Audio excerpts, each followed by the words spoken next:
그런데 오순절이 성령 강림절로 성취되는 과정에서 하나님께서는 또 다른 숫자의 의미를 넣으셨습니다. 그것이 뭘까요? 그것은 둘이 하나 되고 하나가 둘이 되는 역사입니다. 네. 자, 볼까요? 일곱 안식일 이튿날까지 합하여 50일을 계수하되 새 소재를 여호와께 드리되. 그래서 50일의 계수 속에 또 뭐가 있냐면 너희 처소에서 10분의 2 에바로 만든 떡 2개를 가져다가 흔들지니 이는 고운 가루에 누룩을 넣어서 부은 것이요. 50일 말고 또 무슨 숫자가 나옵니까? 예? 떡 몇 개? 떡 2개. 뭐를 넣어요? 누룩을 넣어. 그러니까 이게 떡이라기보다는 좀 빵에 가깝죠. 그죠? 강단에 뭐가 있습니까? 빵이 1개가 아니고 왜 2개가 있습니까? 예, 오순절날 이렇게 하라고 그랬어요. 오순절날 이렇게. 예? 여러분, 그 초실절 있잖아요. 부활절. 예? 그 초실절에는 오메르 계수가 지은 초실절에는 너희가 곡물 첫 이삭 한 단을 제사장에게 가져올 것이오 그랬어요. 그죠?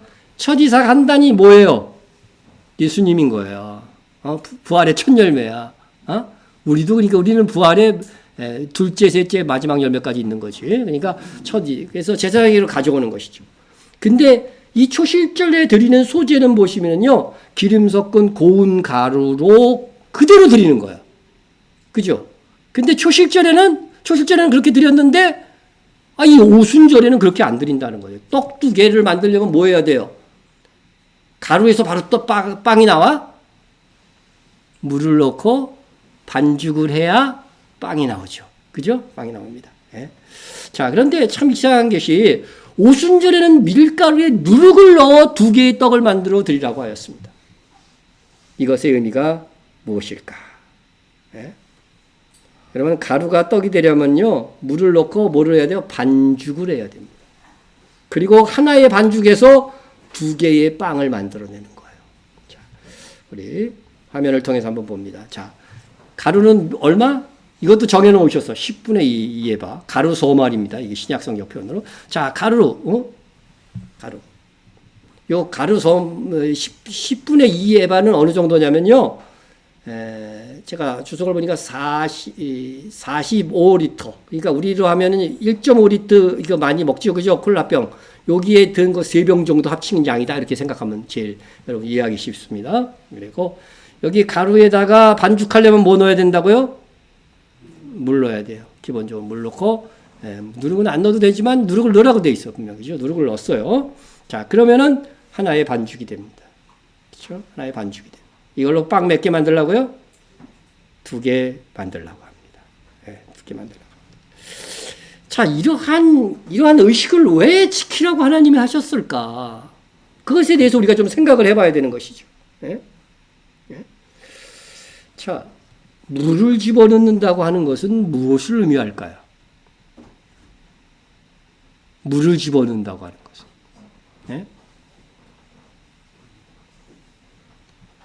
나를 믿는 자는 성경의 이름과 같이 그 배에서 생수의 강이 흘러나오리라 하시니 이는 그를 믿는 자들이 받을 성령을 가리킵니다. 여기서 물은 뭐였어요? 성령. 물과 성령으로 거듭나야 한다. 성령의 상징이 물인 거예요. 그 같은 말이거든요. 물과 성령으로. 그래서 여러분 물을 집어넣는다. 가루에 물을 집어넣는다는 것은 뭐예요? 성령께서 역사하셔서 성령이 들어가서 어떻게 돼요? 하나가 되는 거예요. 이게 곡물은 전부 다 예수님도 곡물이지만 우리도 뭐예요? 곡물이는 거. 그분은 부활의 첫 열매고 우리도 곡물로 추수 때에는 뭐라고 돼 있어요? 세상 끝이라고 한 것과 같이 우리를 이 추수할 곡물로에 항상 비유를 하셨어요. 그러니까 물과 곡물이 합쳐졌어요. 가루가 합쳐졌어. 이것은 성령과 우리가 합쳐져서 하나가 되었다는 거예요. 하나의 반죽이 되었다는 뜻입니다. 그런데 빵은 또 2개만 만들래. 3개도 아니고 10개도 아니고 한 100개쯤 만들어 다 나눠 먹었으면 좋은데 딱 2개만 하래. 그래서 저도 강단에 2개밖에 못 놨어요. 2개. 두 개의 빵이 도대체 의미하는 바가 무엇일까? 이 두 개의 빵이 의미하는 바는 유대인과 이방인입니다. 이때부터 뭐예요? 이때를 기점으로 인해서 유대인만 그때까지는 하나님의 백성이었는데 그 이후부터는 뭐가 돼요? 이방인도 한 하나님의 백성이 되더라는 것이죠. 우리가 이미 이게 성취됐기 때문에 해석하기 쉬운 거예요. 자, 바울이 이렇게 얘기합니다. 그때, 결국 오순절 이전을 얘기하는 거죠. 그때 너희는 그리스도 밖에 있었고 그리스도 나라 밖의 사람이라 약속의 언약들에 대하여는 외인이요 세상에서 소망이 없고 하나님도 없는 자이더니. 야, 정말 우리가 그런 존재였다는 것이에요. 이방인들. 하나님을 믿지 않으면 구원받을 수가 없는데 너희들은 그 밖에 있었던 외인 이방인이었다는 것이죠. 그런데 예수님은 우리의 화평이신지라 둘로 하나를 만드사 원수된 것 곧 중간에 막힌 담을 자기 육체로 오시고. 유대인과 이방인은 원수처럼 지냈어. 유대인들은 기도할 때 뭐라고 기도했어요? 이방인으로 태어나지 않은 것을 감사합니다. 매일 그 기도를 했다니까. 그 이해는 가요. 저는 지금 내가 불신자가 아니고 하나님의 선택된 백성, 믿음을 가진 하나님의 자녀로 선택된 것이 너무너무 감사하거든요. 정말 매일 기도해서 감사할 내용이거든요, 이게. 유대인들은 이방인으로 그때 태어나지 않은 것을 감사했는데 그건 합당한 거예요. 합당한 거예요. 그런데 예수님이 오심으로 부정함과 정함의 그 벽을 어떻게 됐어요? 다 깨져버렸어요. 그래서 이방인과 유대인이 합쳐서 하나로 만드사. 누가 만들었어요? 예수님께서 하나로 만드셨다고 하는 것입니다. 네? 이 둘, 곧 유대인과 이방인으로 자기 안에서 한 세 사람을 지어. 새로운 한 사람이요. 오순절로부터 새로운 사람이 되는 거죠. 우리 교회는. 한 세 사람이 되어 화평하게 하시고 십자가로 이 둘을 한 몸으로 하나님과 화목하게 하려 하심이라. 여러분이 하나님의 이 거룩한 뜻을 기억해야 됩니다. 어떻게 원수되었던 유대인과 이방인이 하나가 될 수 있었습니까? 밀가루에 물이 들어가야 하나의 반죽이 될 수 있듯이 물이 의미하는 성령께서 우리 안에 들어와셔서 우리가 한 성령으로 하나가 되는 것입니다. 이는 그로 말미암아 우리 둘 곧 유대인과 이방인이 한 성령 안에서, 이게 한 성령이 뭐예요? 무리의 의미예요. 한 성령 안에서 아버지께 나아감을 얻게 하려 하심이라. 이스라엘을 선택하여 하나님의 백성으로 삼으신 하나님께서 오순절 이후에는 이방인도 하나님의 백성으로 삼을 계획을 가지고 계셨던 것입니다. 여러분, 그때로부터 왜 이게 이스라엘에 머물러 있던 이 복음이 전 세계로 퍼졌는지 아셔야 돼요. 이게 하나님의 계획입니다. 그러나 하나님께서 주님의 몸된 교회가 이방인과 유대인이 한 성령으로 하나가 되어서 섬기는 교회가 되기를 그토록 바랬으나 교회 안에서 유대인과 이방인이 서로 대립하고 싸워 나중에는 유대인들을 교회에서 추방하고, 그리하여 유대인들은 거의 그리스도인의 이 교회 안에서 거의 소멸 수준에 이르게 된 것입니다. 여러분, 이것이 무슨 의미인지 아세요? 누룩의 의미입니다. 누룩이 들어가서 그래요. 네? 누룩의 의미는 뭐냐면요, 죄성, 잘못된 교리나 교훈, 순결, 정결하지 않냐는 상태, 가라지와 같은 의미입니다. 네? 예수님이 바리새인의 교훈을 뭐라고 그랬어요? 누룩이라고 했습니다. 잘못된 교리, 잘못된 가르침이 바로 누룩이에요. 교회 안에 유대인들은 예수 그리스도를 죽인 자라고 해서 막 그냥 교회 안에 들어오는 사람들까지도 막 몰아내고 그런 것이 가톨릭이 가장 심하게 했지만요, 우리 종교 개혁된 이후에도 마틴 루터나 그런 사람들도 그렇게 했어요. 누룩이 들어와서 잘못된 교리가 들어와서 바울도 그리스도인은요 누룩 없는 자라는 표현을 썼어요. 그럼에도 우리는 매일의 죄로 인해서 어떻게 돼요? 회개해야 되는 존재죠. 누룩이 없는 자라고 하는 것은 목욕한 자라고 하는 뜻이에요. 그러나 발을 씻어야 되는 그런 죄는 계속 범하잖아요. 그래서 그 누룩은 바로 우리에게 남아있는 죄성을 의미합니다. 그래서 오순절에 누룩이 들어있는 빵채로 하나님께서 우리를 받으신다고 하는 것은 성령께서 아직 누룩이 의미하는 죄성이 남아있는 우리 안에 들어오시는 거예요. 누룩도 함께 같이 들어왔어. 에? 그리고 또 누룩의 또 하나의 의미는 뭐냐면요.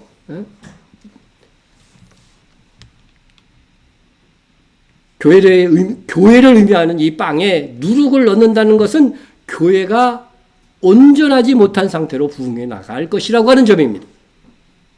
가라지가 섞여 있는 채로. 음료의 교회가 오히려 더 크게 부흥하는 상태로 교회는 누룩처럼 부풀어서 오를 것이라고 하는 예언인 것입니다. 그러나요, 이 누룩은 항상 속에 뭐가 있어요? 예, 공간이 있죠, 그죠? 공간이 있어요. 이렇게 허점이 있는 겁니다. 빈 공간이 있어요. 예? 이것과 대비되게 성경의 표현 중에 물이 바다를 덮은 같이. 그것은 공간이 있어요, 없어요? 예? 공간이 없죠. 물이 바다를 덮으면은요. 예? 여호와의 영광이요, 물이 바다같이 하나의 누룩도 없이 하나의 공간도 없이 임하는 그날이 있을 것인데 그때가 언제요? 천년왕국이다. 네? 예언하고 있는 것입니다. 그러나 그 이전까지는 어쩔 수 없이 누룩도 함께 있는 거예요. 예수 그리스도가 와서 우리가 누룩 없는 상태로 온전히 하나님을 섬기기 위해서 노력은 합니다. 그러나 노력한 만큼 상급을 받습니다. 그러나 최종 성취는 언제 이루어진다고? 주님이 다시 와요. 우리가 유대인 선교를 위해서 힘쓰고 있죠. 그러나 그것이 온전히 이루어진다? 안 이루어집니다. 조금씩 이루어지다가 주님 다시 오실 때 완전히 이루어지는 거예요. 모든 원칙이 그렇습니다. 우리는 이제 한 세 사람이 되라고 그랬잖아요. 원유맨 교회. 그죠? 원유맨. 관심 있는 분은 많이 들었을 거예요. 영어로 원유맨. 새로운 한 사람이 됐는데 이 한 사람 교회가 됐어요. 지금 여러분이 잘 못 느끼실 수는 있겠지만은 우리는 이 원유맨 교회가 되었다고 하는 것은 주님이 십자가를 지심으로 세우고자 했던 그 교회의 모습을 찾아간 것입니다. 우리는 하나님께서 택하시고 쓰시는 특별한 교회가 된 것입니다. 이스라엘의 리쇼네치온 목사님이 얼마 전에 우리 교회 다녀가셨는데, 다인 목사님이 저보다 나이는 어리지만은 그분들도 이 성경에 대해서 자기 유대인이지만 유대인의 위치가 얼마나 기초한 위치인가 잘 몰라요. 그래서 이 말씀을 읽어줬어. 이스라엘은 내 아들 내 장자. 그래서 내가 당신을 만나는 것이 형님을 만나는 것 같다. 그렇게 표현해 줬습니다. 당신은 장자입니다. 지금 형님들이 아우들의 도움으로 교회를 세우고 교회를 유지하고 있습니다.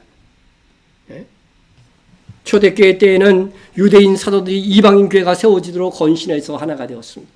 그러나 지금은 반대 상황입니다. 이방인 교회가 유대인 교회를 세워 하나가 되어야 됩니다. 이런 처지가 된 것은 잘못된 누룩, 잘못된 교훈들이 와서 유대인들을 이 교회 안에서 몰아내온 그런 과오가 우리 교회 역사 속에 있는 것입니다. 그러므로 오늘날 우리에게 필요한 말씀은 이것입니다.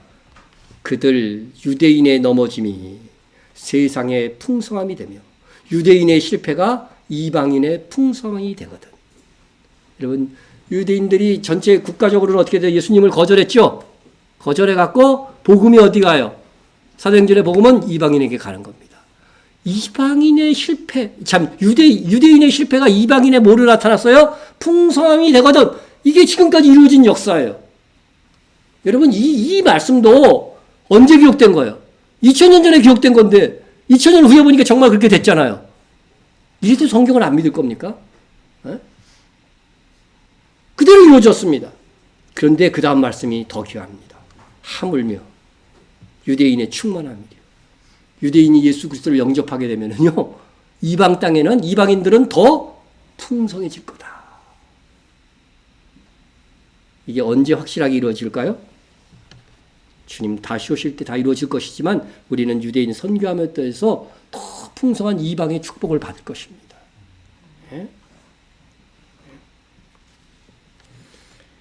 자, 그래서 계시록 7장에서도 이것을 우리가 교동문을 읽었던 오늘 말씀에서도 확인을 해주는데 보세요. 이르되 우리 하나님의 종들이 이마에 인치기까지 땅이나 바다나 나무들을 해하지 마라. 인침을 받은 자의 수를 들으니 이스라엘 자손의 각 지파 중에서 인침을 받은 자들이 몇 명이라고요? 14만 4천입니다. 정말 이 신천지가 자기들이 14만 4천이라는데 미쳐도 보통 미친 게 아니죠. 예? 이게 본명이 뭐라고 돼 있어요? 이스라엘 자손의 각 지파 중에서. 근데 지들이 이스라엘 사람도 아닌데 14만 4천이라고 진짜. 예. 자, 이스라엘의 이 14만 4천은 뭐예요? 하나님의 종들입니다. 저는 아마 이 마지막 시대에 활동할 종들인지 아니면 천년왕국 시대에 활동할 종들인지는 잘 모르겠지만, 예? 하여튼 이 14만 4천이 인침을 받습니다. 그리고 나면은 어떻게 돼요? 그리고 나면 이방이 어떻게 될까요? 보세요. 2일 후에. 그것 바로 다음 절입니다. 2일 후에 내가 보니, 예? 각 나라와 족속과 백성과 방언에서, 각 나라와 족속과 백성과 방언이 무슨 뜻일까요? 이방 나라를 얘기하는 거잖아요. 이게 제가 다 찾아봤더니 7번 나와요. 이방의 완전한 구원을 얘기하는 것입니다. 그 이방 땅에서 아무도 능히 셀 수 없는 큰 무리가 나와서 흰옷을 입고 손에 종려나무 가지를 들고 보좌와 어린 양 앞에서 서서 큰 소리로 외쳐 이르되 구원하심이 보좌에 앉으신 우리 하나님과 어린 양에게 있도다. 완벽하게 예수 믿는 사람들입니다. 그런데요, 14만 4천은 셀 수 있는 수였습니다. 근데 이방에서 구원받은 사람들은 셀 수 없는, 능히 셀 수 없는, 그냥 셀 수가 없는 게 아니라 능히 셀 수 없는 큰 무리가 예수의 이름으로 구원받는 자들이 나올 것을 말씀하고 있습니다. 여러분, 이스라엘의 수요를 따라서 각 나라의 땅의 경계와 숫자도 다 정해져 있다고 돼 있어요. 그게 신명기 32장 8절에서 9절 말씀입니다. 그러니까 여러분, 이스라엘의 부흥은 곧 이방의 부흥으로 반드시 이어질 것이라고 하는 사실입니다. 그러니까 우리가 얼마나 지금 귀한 사역을 하고 있습니까? 최고의 선교를 하고 효과적인 선교를 하고 있는 것입니다. 네? 자, 그래서 이로써 오순절 이후에 주님이 그렇게도 원하셨던 유대인과 이방인이 둘이 하나 되는 교회, 그것이 최종적으로 완성되는 모습을 계시록 7장에서 보여주고 있는 것입니다. 그래서 오순절 이후의 교회는 유대인과 이방인이 서로 뗄래야 뗄 수 없는 관계로 연결되어 있는 것입니다. 그러므로 우리는 유대인과 이방인 교회를 이렇게 데칼코만이라고 아세요? 데칼코만이 보여드릴게요. 이게 뭔지 모르죠? 학교 다닐 때 미술 시간에 저는 해봤는데 여러분도 해봤는지 모르겠어요. 다 해봤죠? 그래서 한쪽에 이렇게 여기를 칠해서 물감을 칠해갖고, 그죠? 이걸로 합시다, 이거. 이렇게 물감을 이렇게 칠해, 그죠? 종이를 반으로 이렇게 딱 접어갖고 한쪽에만 물감을 칠해요. 그리고 나서 이것을 딱 접으면 물감이 어떻게 돼요? 딱 붙죠? 붙습니다. 딱 붙으면, 이게 이제 이쪽 부분이 유대인이라고 생각하는 거예요. 그러면은 딱 붙여서 딱 띄면 어떻게 돼요? 똑같은 무늬가 반대쪽에 생기죠. 그죠? 생깁니다. 그래서 이쪽이 이방인인 것입니다. 이방인. 이렇게 해서 하나가 된 겁니다. 실제로. 하나가 된 것입니다. 유대인과 이방인이 이렇게 하나가 되어서 이제 한 하나님의 백성. 그래서 이게 또 다른 숫자의 의미 1 플러스 1의 의미다. 여러분에게 말씀을 드리는 것입니다. 그래서 여러분들 오순절 계수 7에 더한 플러스의 1의 의미는 새롭게 시작되는 하나님의 나라에 있다. 그리고 새 언약 시대의 시작된 날이다. 시작된 날이다, 오순절은. 그래서 성령의 역사로 믿음으로 한 번 구원은 영원한 구원이 된 날입니다. 그리고 두 번째는 유대인과 이방인이 하나가 되어 하나님께 나아가는 시대가 시작된 것입니다. 그렇게 오순절은 새 언약 교회 시대의 시작을 알리는 절기입니다. 이것이 시작일 뿐 완성이 아니라는 점을 기억해야 됩니다. 그래서 우리가 더욱더 지금은 유대인들과 하나 되는 교회를 만들어 가야 될 것입니다. 그래서 우리는 새 언약의 복음이 온 세상에 확장되기를 힘써야 합니다. 특히 유대인과 이방인이 하나 되어 한 성령으로 아버지께 나아가라는 말씀을 따라서 이 새 언약의 복음이 유대인들에게 전해지도록 더욱 힘써야 할 것입니다. 네. 한번 통성으로 기도하겠습니다. 아직 죄성이 남아있는 우리 안에 들어오신 성령님, 아직 누룩이 있어. 그런데 성령님께서 이 누추한 곳에 죄악 많은 내 안에 들어오셨어. 우리를 더욱 충만하게 도우사 죄를 이기고 주의 일의 열정을 부어 주옵소서. 이렇게 기도해 주시고요. 또 두 번째는 둘이 하나 되는 한 세사람 교회가 되게 하셨사오니 더욱 이스라엘을 품고 열심히 선교하는 교회 되게 하십소서 기도하고, 여러분 오늘 받은 주보에 보시면은요, 주보에 보시면 이스라엘 5교회에서 보내온 기도 편지 부탁이 있습니다. 이거 그냥 읽어가면서, 빠르게 읽어가면서 함께 기도해 주셨으면 좋겠습니다. 다 같이 통성으로 기도합니다.